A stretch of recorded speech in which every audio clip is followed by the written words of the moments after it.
Welcome to the Dan Casper Show podcast, your chance to catch the full show anytime, anywhere. If you missed it live on the radio, no worries. We've got you covered with all the sports talk, opinions, interviews, and conversations from the show. From the Packers to the Brewers to the biggest stories in sports and around Wisconsin, it's all right here. This is the Dan Casper Show podcast. All right, second hour, kick it off right now on this Wednesday morning. We are making the turn here on this work week. We are just a couple days away from the 6th annual Casper Classic at Lake Hallie Golf Course. So almost 48 hours from now, Surveyor Sam, Philly Fan Dave, and a few others will be getting set to tee off at 7:30 on Friday morning to officially kick off the Casper Classic. So I can't believe we're just a couple days away.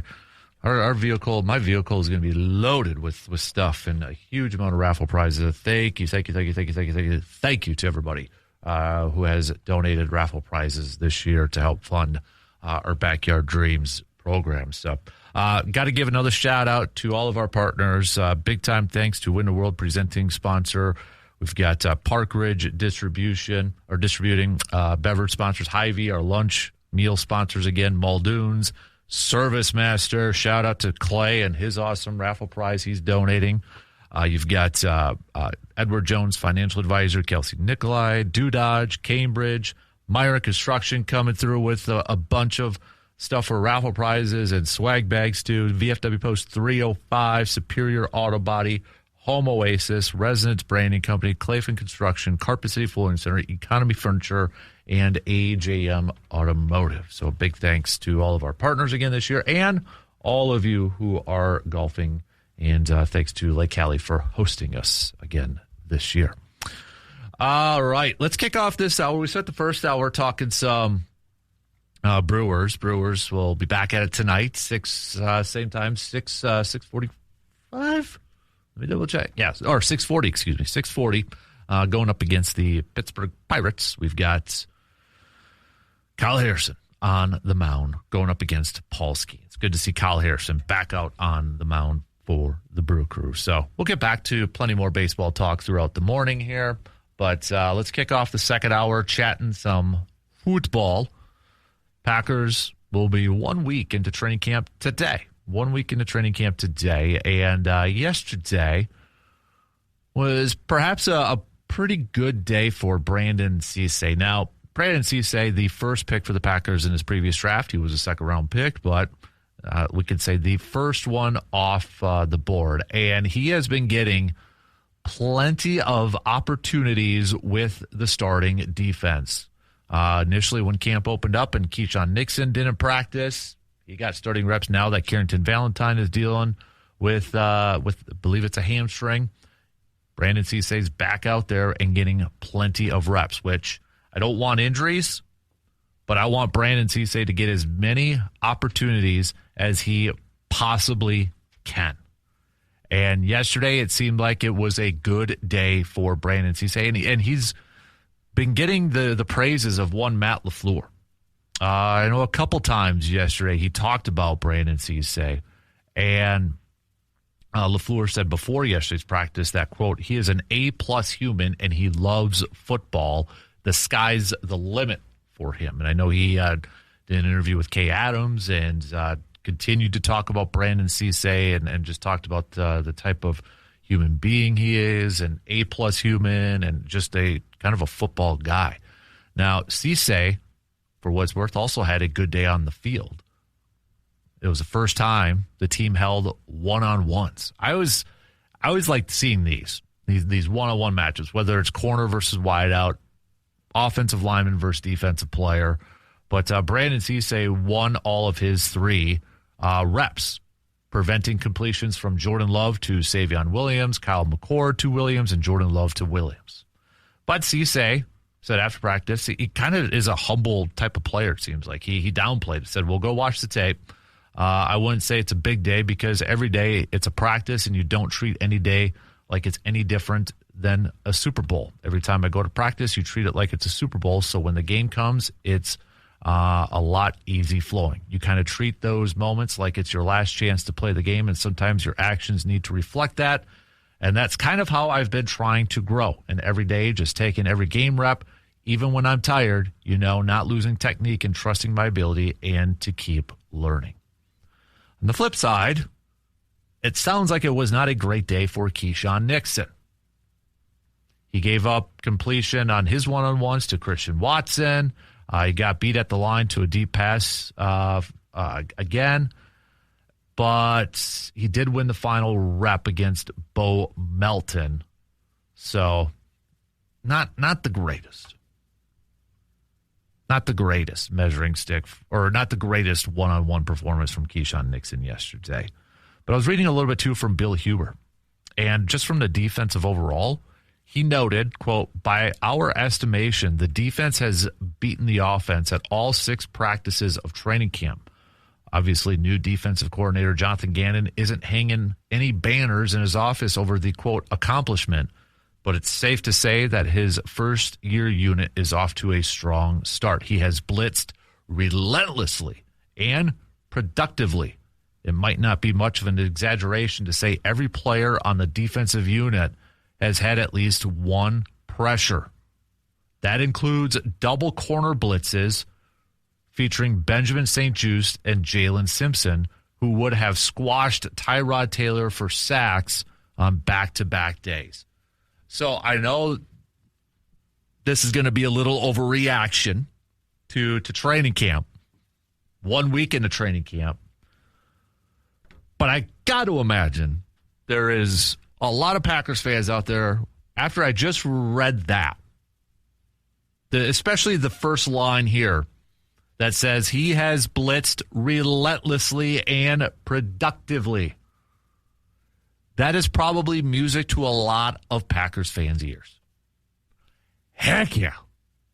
Bring the noise, bring the juice, bring the pressure.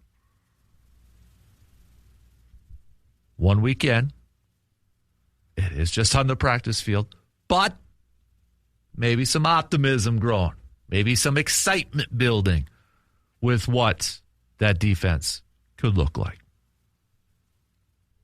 Jordan Morgan had a good day yesterday, too, it sounds like. Again, one-on-ones. And it sounds like he had himself a day in pass protection. I'd read a little bit earlier, too, that he'd done a really good job on one-on-ones versus Lucas Van Ness, and he was holding his own against bull rushes, speeds, and all that good stuff, and showing off his athleticism. So, microscope, spotlight, whatever you want to say, is definitely under Jordan Morgan for this season to be this. I mean, obviously he's the starting left tackle, and he's got a lot to prove. He's a first-round pick. We haven't really seen him at a consistent level in the first couple of years, mostly as an interior offensive lineman. But if he goes out there and proves that he can play at a high level at that left tackle position, I mean, then maybe Green Bay's got their long-term left tackle, and he's going to get a nice payday because left tackles get huge paydays in the NFL. So that's kind of some of the ups and downs from yesterday. Oh, one more I wanted to know too, because Devontae Wyatt and Hargrave haven't been practicing. It's been opportunities for Warren Brinson, Chris McKellen, and Nazir Stackhouse. And again, I was reading from Bill Huber. He said Brinson, who has gotten some work with the ones as a nose tackle and with the nickel package in passing situations, was great in one-on-ones. McKellen, who was drafted in the 3rd round because he's more than just a run-stuffing nose tackle, showed that again with a sack. Stackhouse has gotten a lot of work with the number 1 unit and has been consistent against the run. Great stuff to hear, too. I should also mention that Barron Sorrell did have a pick 6 yesterday. So, Barron Sorrell, he seems to be the leader in the clubhouse, to be the starter outside of Lucas Van Ness to open up the season until Micah Parsons begins. But I'm glad to hear that Brinson, McKellen, Stackhouse, they're having themselves a good start, a good first week of the camp because that depth, I think, is going to be tested this year. There's questions surrounding it. I want to see Hargrave and Wyatt out there as much as possible, but when those guys' numbers are called, Stackhouse, Brinson, and the rookie, I don't want a huge drop-off in production. I know it's to ask a lot, but we need that depth.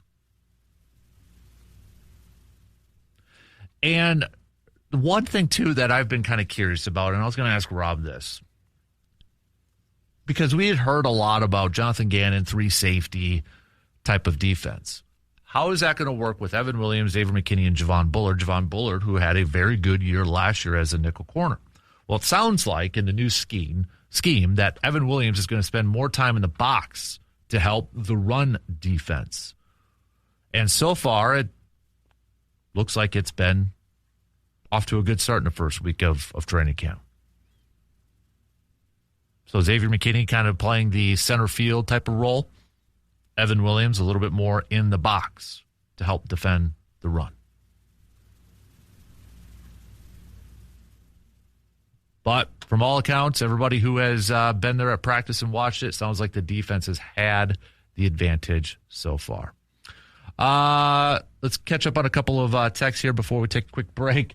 Brian says, double reverse to Golden. Golden passes to Watson, 75 yards to the end zone. C-Bomb says, first down, Jacobs off tackle to the left. Second down, fake to Jacobs to the left. Roll it to the right, hit Tucker Kraft on a flag route or Golden on a dig. Third down, play action, deep shot to Watson. Nothing else needed. Watson scores.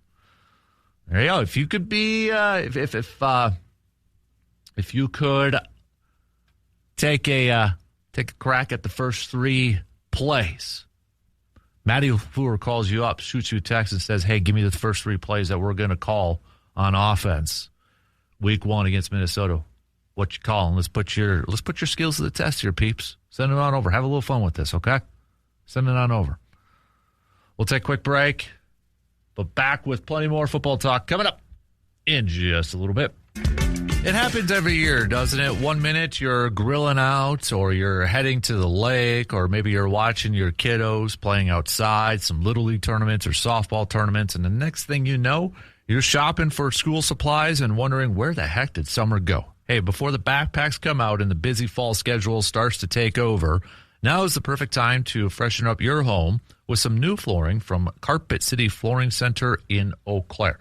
Whether it's some soft new carpet for the family room or durable luxury vinyl for those muddy boots and those busy kids, or some beautiful Rigid Max flooring to give your home a whole new look, the team at Carpet City Flooring Center will help you find the perfect floor for your family and your budget.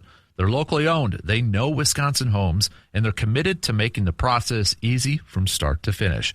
Make the most of these last weeks of summer. Stop on in to Carpet City Flooring Center in Eau Claire today, because home is where Wisconsin families make their best memories. Also, don't forget Sunday, it's the Packs and Pints card show at the Brewing Project with our friends from Slab Factory. You hear Ty every other Wednesday with us, and we'll be over there on Sunday for some Packs and Pints card show. If you got kiddos, it is definitely a show that is geared towards helping kids in the card collecting hobby. And Ty talked a little bit about it yesterday. Just to kind of give you a preview of it, if you want to hear about it, it is up. That conversation is up on the Man Cave podcast, available wherever you get your podcasts, or the video version of it that is located on our YouTube page. Continuing to talk some Packers. I'll get back to some more of your messages and texts here in a little bit, but we are a week into practice today. I know it's a little bit of a different schedule today here. But a week into practice, let's chat some more green and gold with Joe. And Joe, Brandon Cisse seems to be making a name for himself and taking advantage of these opportunities with Carrington Valentine out and Keyshawn Nixon missing the first practice. You think he's in the running to be one of the top 2 starters to open up the season? Without question. And you know, when you look at him on film, he's got a little Jair to him. And so you see the fluid hip movement. You see the ability to turn the hips, and you see the ability to actually track in a man-to-man situation. And so, yeah, he looks good. And he's getting reps with the number one. And I think when you have an opportunity like this, you got to take advantage of it. And this is a guy that I think Green Bay has high hopes for. And when you look at the depth chart, he has to come in and play. For this Packer football team to go far this year, they're going to need someone in that secondary from a cornerback standpoint to step up. Could it be Cisse? Who knows? You know, you go back through the time and you look at cornerbacks that were drafted, and a lot of times – a lot of guys in that second and third round actually step up. I always look back to Mike McKenzie. And Mike McKenzie was the guy the Packers drafted a long time ago, and he was not the number one guy. He wasn't even the number two guy. I believe McKenzie was drafted in the third round. He became to be the best cornerback out of that draft. So I think this kid has an opportunity. And again, it's early.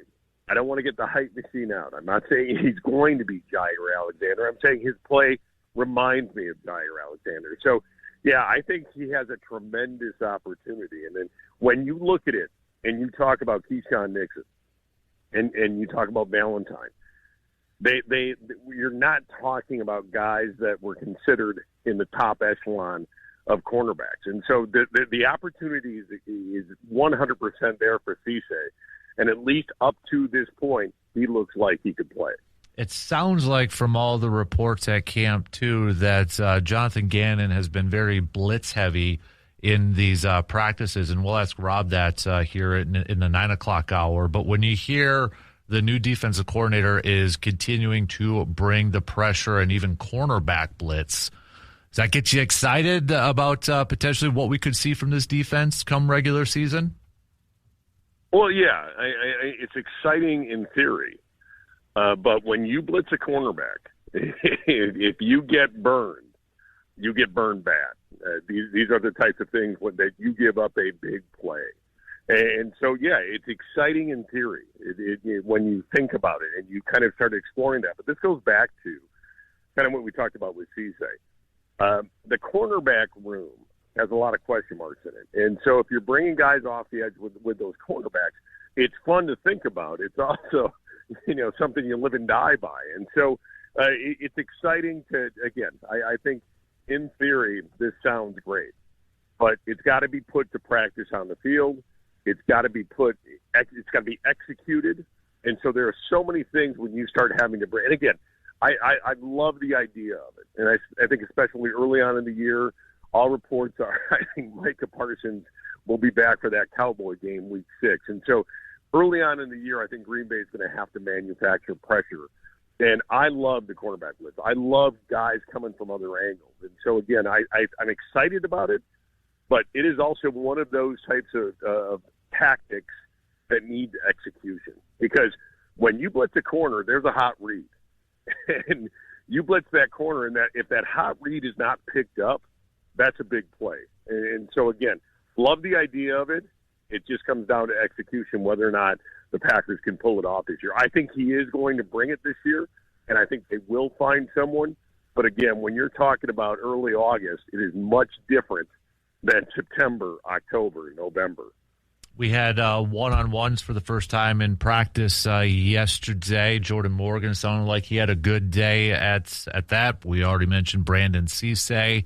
But did anything kind of stand out to you from what you had read about who stood out in one-on-ones?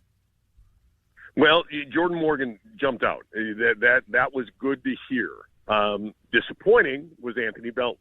Anthony Belton did not do well in one-on-one pass rush. And again, this is a guy who it's a different ball game when you're protecting the quarterback from guard than it is tackle. When you are playing that tackle position, you're really looking at taking that drop step first and playing more in open space. When you're playing that guard position, you're in the phone box and phone booth, and you really have to think quick, and you've got to get technique down. And so Belton struggled, and this is a guy who I think really knows the running game and how to block in the running game. I think this is a guy that's going to continue to be a work in progress when it comes to the passing game. But the biggest news that I saw from the one-on-ones, when you flip it over to the positive, is Jordan Morgan. when you really look at what Jordan Morgan needs to do this year. Arguably, I think he's probably top 5, maybe top 6 or 7 most important Packers this year. So Anthony Belton needs to do some work. Very, very excited about Jordan Morgan. And again, you hear guys like Joe Thomas who are in camp, and you hear those types of guys who know a lot more about football than most of us. And he said he just looks like a left tackle. So those are the encouraging signs. The flip side, still that line, still a work in progress. With the kicking operation, obviously, that has been getting a lot of talk out there with Trey Smack, and I know the Packers don't have Matt Orzik. They're a long snapper. Any sort of concern, any little concern about what you've been seeing from the kicking operation so far in camp? 100% concern. I mean, if this is a team with Super Bowl aspirations, and we talked about the cornerback position being so critical, the kicking game, that is truly special teams. I mean, that is an equal phase. Why did the Packers go out and get Sky Moore? Because they realized they've got to get more out of the return game. They've got to get more out, better field position. They've got to tilt the field more. If you've got a guy who can't consistently kick at Lambeau, you've got issues. And I think Green Bay is making a statement by truly making Smack the only kicker in camp. But at some point, and again, we'll see what happens in games, and we'll see how this kid can kick in games. And there's no question from everything I've seen, he's got the leg. But more importantly, does he have the head? Does he have the ability to adapt and adjust and stay cool under pressure? And so, yeah, it's a huge concern. Anytime you go through a transition and you look at what McManus did 2 seasons ago, and he really saved the operation. And obviously the wheels fell off for him last year, but Green Bay is right there. And they're one of those teams that they are a fine line away from being a Super Bowl contender to being out of the playoffs. And if you don't have your kicking game, especially field goals, extra points. I mean, you saw it last year. I mean, that Dallas game should have been a win. The Cleveland game should have been a win. And if you don't have that operation down, you are costing yourself games. And so, yeah, it is a concern. The caveat being it is early in camp, and there's a lot of time for him to correct it. I want to see him kicking games, and I want to see what he does then. But if Green Bay goes into next couple of weeks and he continues to struggle at that 60% clip, I think they've got to bring in competition at that point. But like I said, fine line. You're trying to build his confidence saying the job is yours, but also bottom-up pressure from that guy behind you sometimes means more than top-down coming from the coaches. Speaking of kicking the tires, Packers need some tight ends. Luckily, Tucker Kraft is back out there, but he's not doing everything quite yet. Zach Ertz, it was just announced yesterday, he's been cleared to resume football activities. You still got some veterans out there like a Jonnu Smith, who has familiarity with Matt LaFleur during the Titans era. Marcedes Lewis is still out there. I mean, for crying out loud, you want to bring back some former Packers like a Fitzpatrick or even Taysom Hill. What about Zach Ertz? Would you be open to bringing that veteran over to Green Bay to back up Tucker Kraft? 100%. It's just a critical position, that second tight end, and you don't realize how much Matt LaFleur wants to go 12 personnel with 2 tight ends. And so, and Luke Musgrave, from all sounds of this could be a substantial injury, and then he could be out for a while. But the way LaFleur talks about it, and again, LaFleur's guarded with his comments, but just if you read between the lines, I think Luke Musgrave is going to be out for a while. And so, yeah, I think if you want to run the offense you want, if you're Matt LaFleur, I think that second tight end becomes critical. And I would absolutely kick the tires with his Zach. And when you look at Musgrave, what he was bringing to the table, you know, when they drafted him, this was a kid that everyone said can run the seam, can take a cover 2 defense and exploit them with the way that he can catch the ball down the field. And I think Green Bay, if they are going to look for someone, I think Zach Ertz is the exact kind of tight end that they should be looking for. And you and I have had this talk all off season. I think Green Bay is at a point right now where I'd rather roll the dice on a Zach Ertz than on a young kid who still has, yes, potential, but this is not a team right now that can ride on potential. This is a football team that if they are going to go far, they need to finish. And I think bringing in veterans goes back to the Zaire Franklin trade and some of the things you and I have talked about this year. I think it's just so critically important that they get these moves right. And I think that second tight end is critical to the success of the offense. So 100% I would kick the tires. I know we don't have our first preseason game until next week. We've got family night coming up here, but Mike McCarthy has already said Aaron Rodgers. He wants Aaron Rodgers to play snaps in the first couple of preseason games here, and Matt LaFleur is starting to get asked about it with Jordan Love. Would you like to see Jordan Love play every preseason game, and if so, how many snaps would you like to see him go out there for? I'm to the point with Jordan right now that I think getting him out and getting him, that first preseason game, getting him to drive, and then maybe that second preseason game, getting him, I think, maybe that first drive, if it goes well, if they stumble, maybe getting him in the second drive. I would like to see Jordan Love suit up for every game and play something. And I know there's a fine line. I do. But I think Jordan Love he's the guy that, even though I've become a Jordan Love believer, there is still debate about Jordan Love and whether or not he really truly can elevate his game. And I think Jordan Love needs to be out there for this football team to make a statement. And again, it is a fine line. I get that. I 100% understand. You don't want to put any player like Jordan Love in harm's way, but I would personally like to see him out there every game, at least one series, possibly two, depending on how those series goes. But I think it's too important right now, and I think Jordan Love needs to play. Last question for you. I know we've talked a lot about certain players so far in the first week of training camp, but is there a player that we haven't mentioned that you think has been off to a really strong start so far in the first week of camp?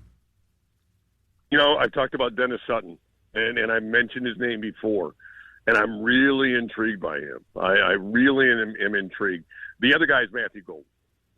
From all indications and from the film that we've been able to see, it looks to me that Matthew Golden is very comfortable in the spotlight, and he's comfortable being that one or two guy. And I think role definition, I think you're really seeing it now with that wide receiver room. And I think that was probably one of the things that hurt this team in previous years is what roles were these receivers going to play. But I look at it now and I think Matthew Golden, but also, like I said, Dennis Sutton, I think this kid has an opportunity. And a lot's going to change when the pads go on and you're playing another team. But those are a couple guys right now that I'm very, very high on and feeling good about. He's Joe DeGuano joining us this morning, chatting some green and gold. Appreciate the time as always, sir. Enjoy the rest of the week, and we'll catch up with you again next week. All right, Dan. And listen, man, I'll apologize in advance. I know the Casper Classic is Friday. I am taking the day off because I have football practice, and so I will not be out there golfing. My goal is to come out after 2 days are done and have a couple of Bloody Marys and support the cause. It's great what you're doing, Dan. This community loves it, and I just think it's a really good thing. So good luck with it. I'll be out there a little bit later. I won't be golfing, and that's probably a good thing because I'm not a great golfer, but best of luck with it, and I'll be out there when I can on Friday. I appreciate the kind words, sir. So best of luck at practice, and yeah, we'll hopefully see you there for a beverage or two. All right, Dan. Take care, brother. You got it. There you go. There's Joe joining us, chatting some green and gold this morning. Let's take a quick break. We'll be back. What did Micah Parsons, by the way, have to say yesterday about his recovery? That's kind of drawing some headlines out there. We'll tell you that coming up after these quick words. When your vehicle needs attention, make it easy on yourself. Trust the team at AJM Automotive in Eau Claire. With 2 convenient locations, AJM Automotive makes taking care of your car, truck, or SUV super simple. Need service? How about scheduling an appointment? It's quick and easy because all you have to do is just visit ajmautomotiveservices.com and book online when it works for you. And if the unexpected happens and you're stuck on the side of the road, AJM's Towing Services is there to help get you and your vehicle where you need to go. From routine maintenance to unexpected repairs, AJM Automotive Services is your local partner for honest, dependable auto care. 2 Eau Claire locations, easy online scheduling, trusted service when you need it the most. That's AJM Automotive Services, where they keep you moving. We got about 8 minutes left to the top of the hour, and when we hit halftime, Brian says, heard the quarterback that plays in Micah's first game back is going to call in sick that Sunday. Nice. I like it. Yeah, I like the mindset of Micah. I do. I mean, put yourself in his shoes. It's probably going to be a lot of energy, enthusiasm, excitement, whatever you want to call it, to use up. And, yeah, I can see where you're coming from there, Brian. Like, I don't want to be that first quarterback. If it is Dak, possibly. Wish it was Caleb Williams, but, we'll see. But, yeah, we'll get back to some more football talk here in a little bit. We've got more Brewers chats coming your way. Game 3 tonight. We got Kyle Harrison returning on the mound. On the other side is Paul Skeens, who is 9-9 on this season. The Brewers picking up a win last night to even up the series at 1 apiece. Brewers, the first team to 70 wins this season, is the fastest in franchise history for the Brewers to hit that 70-win mark. So when we kind of take a look at where things are at, Brewers are 70-43. Just 49 games left to go. That's it. That doesn't seem like a lot, right? I know it's August, but just 49 games left to go. Man. So we're not quite 3/4 of the way. We're not quite into the fourth quarter of the season yet. We've got a little bit there to go, but they still hold a 5.5-game lead over the Chicago Cubs. It's a 2-team race now for this NL Central. Everybody else has just fallen further and further away from the pack. I mean, Pittsburgh's in third, and they're 1 game under 500. St. Louis is 2 games under 500. The Reds are 4 games under 500. So, and I mean, Pittsburgh's 14 games back. It's a 2-team race in the NL Central now, kind of separating from the pack here. In the NL East, you got the Braves, who have won 6 in a row after the Phillies making some moves, and they were playing better baseball. They've also won 4 in a row, but still 7.5 back. But still a very, very, very dangerous team, no question about it. The Dodgers, 69-45. The Diamondbacks, 9 games behind the Dodgers at this point. Padres, who are 4 games above 500, they're 10 games back. Tampa Bay, still holding on to their lead in the AL East. Yankees are 3.5 back, but now Boston is just 5.5 back. Boston's now on a 6-game winning streak after they had that long winning streak not too long ago. In the AL Central, where really, even with the Tigers trading Casey Mize and Tarek Skubal, they've won 4 in a row now, and they're just 4.5 back. And they're 1.5 games back from a flipping wild card. So they're not out of this thing yet, but the AL Central is probably the division that has AL Central and the AL West are probably the 2 divisions with the most uncertainty, because Chicago's still up there. Cleveland is 3 games back. Minnesota is 4 games back, but Minnesota is just 1 game out from a wild card. And then in the AL West, you've got Houston in first place now. They're 8-2 in their last 10 games. Then you've got Texas. Houston's the only team in the AL West that has a winning record. Texas, they're 2.5 back. Seattle, 3.5 back. And I think Athletics and Angels are just, they're there. So if we look at it from a wild card standpoint, it's still Milwaukee, the Dodgers, and the Atlanta. For the NL leaders, for the wild card, it's the Cubs in a comfortable spots with the top 1. Philly is number 2. Arizona holding on to that 3rd and final wild card spot. Padres are just a game back. Marlins are 2 back. Pirates 3.5. Cardinals 4. Reds 5. And then you got the Nationals, who are 5.5 back. AL side of things, Tampa, Chicago, Houston. Man, think about that. The 2 seed right now, in the American League. White Sox? Whew.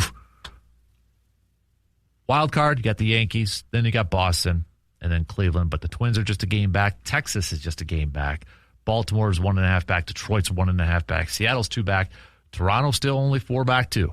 So, kind of where things are shaping up as we still a few games away from completing the third quarter of the season.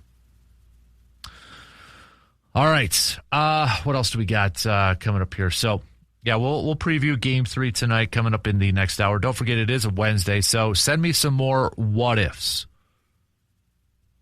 Send me some more what-ifs. What if this? What if that? What are some good sports what-ifs? Also, it's Wednesday. What are we doing here? What are we doing here Wednesday? Send me your best ones, and we'll read them off if you got any good ones. You can hit me up on the Section 105 chat room on the video stream, or hit us up with a quick text. We've got Bo with that first play. First play, handoff to running back. Second play, bootleg. Third play, flea flicker. Zach says Brandon Cisse has looked pretty good going up against Savion Williams. So, yeah, I mean, Savion Williams so far, first week of camp, seems like he's had a good start. Hopefully that continues. He's taking advantage of these reps with the injuries to Carrington Valentine. Keyshawn just missed the first practice, but Cisse got the reps with the ones and then has been getting reps with the ones here lately because of Valentine being out. Take advantage of those reps. And I think he definitely now is in play to maybe be a starter week 1.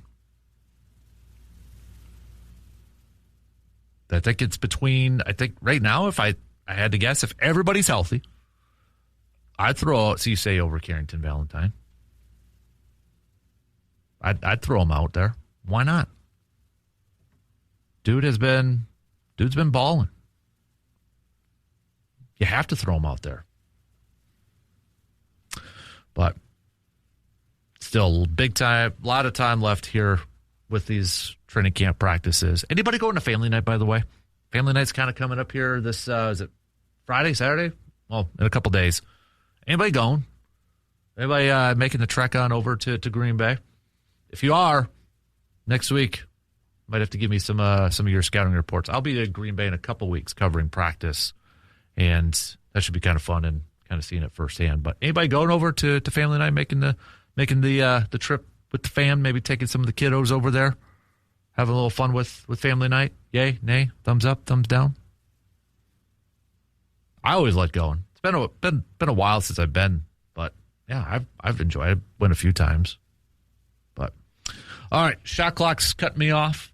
We got news updates. We'll be in halftime here, and then we'll kick off the next hour talking some more Brewers baseball as we get set for Game 3. Kyle Harrison makes his return to the mound.